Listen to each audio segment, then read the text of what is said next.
What's up, everybody? Wedgie tapping in for another Core Chat. Today, just wanted to address manipulation and coming at it from a professional standpoint. In my mind, as I see it now, it's sales and customer service. So it starts in your childhood, trying to get needs met. And because there's no real kind of dialogue regarding things between parents, again, a lot of it's survival mode and distraction, cope, and really just cope, whether it's constructive or destructive, and then understanding the aspect and the true nature of a relationship, this will come into play. So let's say sales is attractive and then customer service is comfort. So the sales aspect, I want to have my presentation on point. I want to make sure that, I have my haircut taken care of, my skin's taken care of. I want to make sure I have a bright smile, and then word choice. The words that I'm going to use to present and imagery of whatever I'm selling is going to be crucial to meet the needs of the individual, give peace of mind in regards to the effectiveness of the product, and then, of course, the longevity of the product, that it's going to be around, that, you might not need another product after this. So I'm going to give compliments the right way. I'm going to let you know how this particular thing, item, service, good, whatever, is going to improve the quality of your life. I'm going to really just display it in such a way that it has appeal enough to where you would want to have this particular thing, service, good, or person in your life. That's sales in a nutshell. Word choice, presentation, and then I guess the ambiance of it, the effectiveness of it.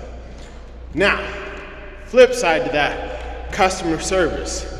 Eventually, with any kind of product, service, person, conflict is gonna arise. It could break down, there could be a miscommunication. You might have had a power outage on Friday, something that's way outside of the realm of your control, but I'm coming to you for answers. So now, customer service.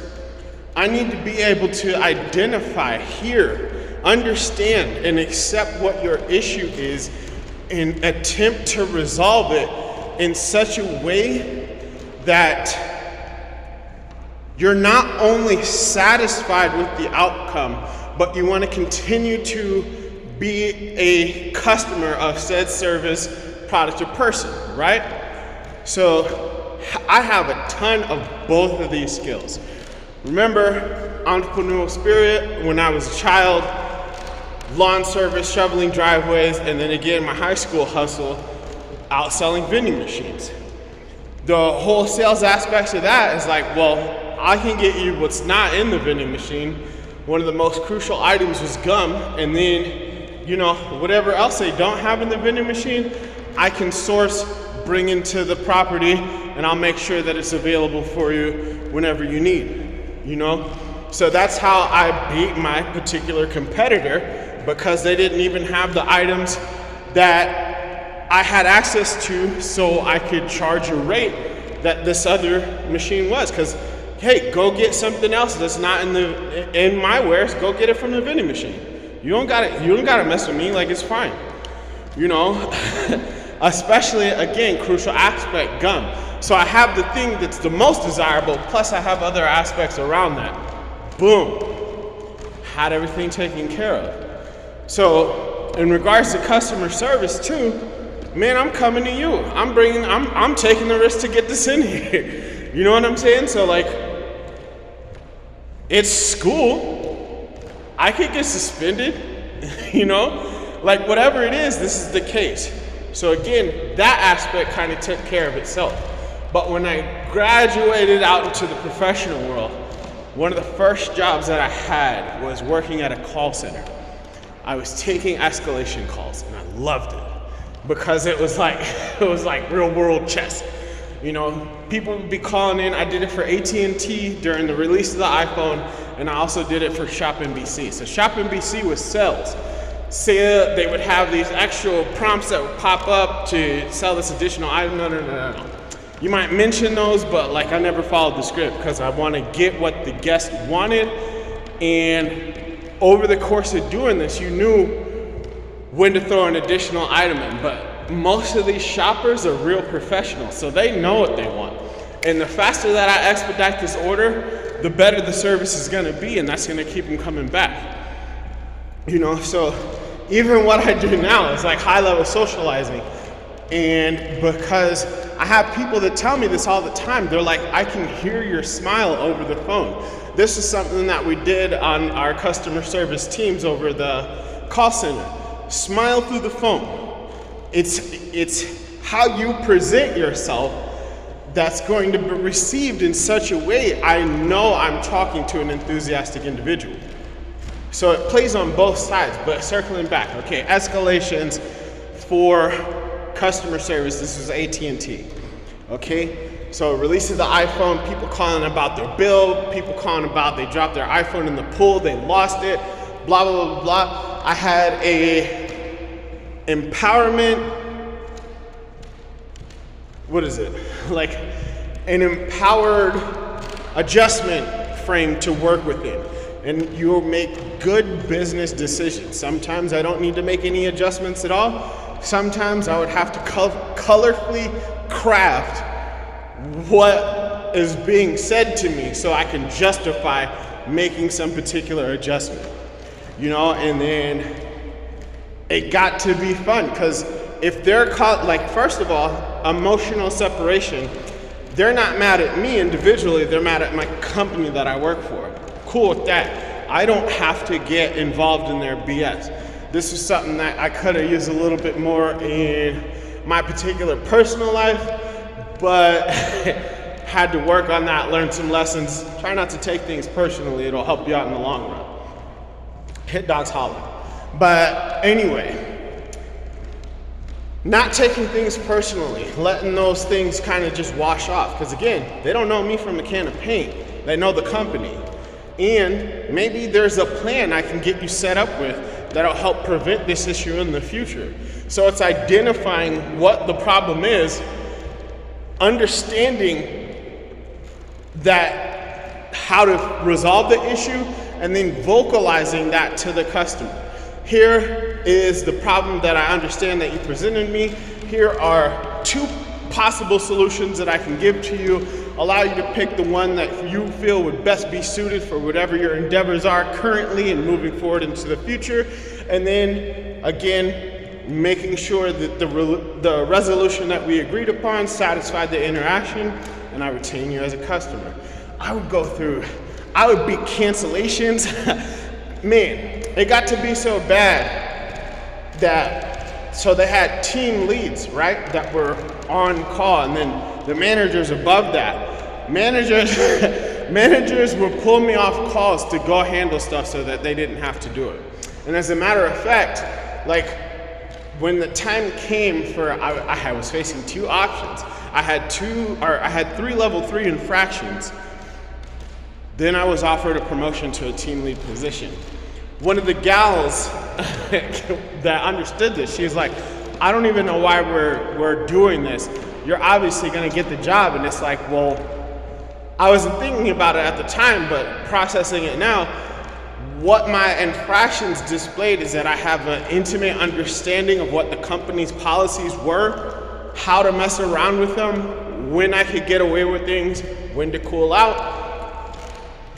This is coming from kind of school stuff too, you know, because you push the envelope and sometimes you gotta chill out. So, but then the aspect of it, because I was kind of a misfit, I knew how to communicate to the other misfits and tell them how to not abuse the system, but to work within it. So it just along the lines, like I had already had every kind of training needed to be in this particular promoted position. I knew how the write-ups worked. I knew the verbiage of them. I knew how to explain them to people. I knew how to do the escalation calls and make good business decisions. I loved it. One of the longest calls I stayed on was like 4 hours with this guy, like just going back and forth about it. Ultimately, we ended up like caving, but it was just an intense kind of verbal exchange. And I don't know, but for whatever reason, like I enjoy that. And I still kind of, to whatever my position is today, I love finding solutions. I love win-wins. You've heard me discuss this. Like, that's part of my selfishness, part of the manipulation aspect. I want you to win, but I also want you to help me win. Teamwork makes the dream work. It's how you go about it. There is a me in team, but I know that it's not just me, it's a you, me as well. So it's us. Let's make this happen, because I know that you need something. I need something too. How do we make this work? What is this, barter and trade? This is how we operated before money. I loved it. So again, sales, presentation, how you present yourself, word choice, what's really about your product that would be useful. Again, from being an outsider, always going into different cliques or niches, I display value. I've always displayed value, even as a child. Sometimes I had to get used as well. When I was younger, I was the smallest of the boys, so they would use me to throw up on the horse to see how the horse would react. I'm the smallest, I'm the youngest, I have the most healing potential, plus I weighed the less, so like hopefully the horse would handle it and just kind of take it. Hey man, that's how the world works. It's all value exchange. It sounds bad, transactional nature of things, but it's value. People are looking for value.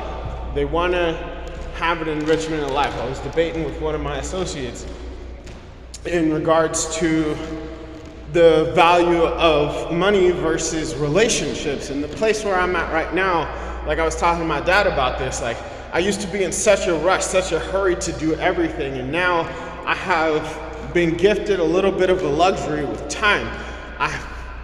Seems like currently I have all the time in the world because I don't have as much responsibility as I once did, and like having that freedom, I slowed down a lot on a lot of the things that I was doing, and I focus on the relationships, cultivating and nurturing the relationships that are very important to me.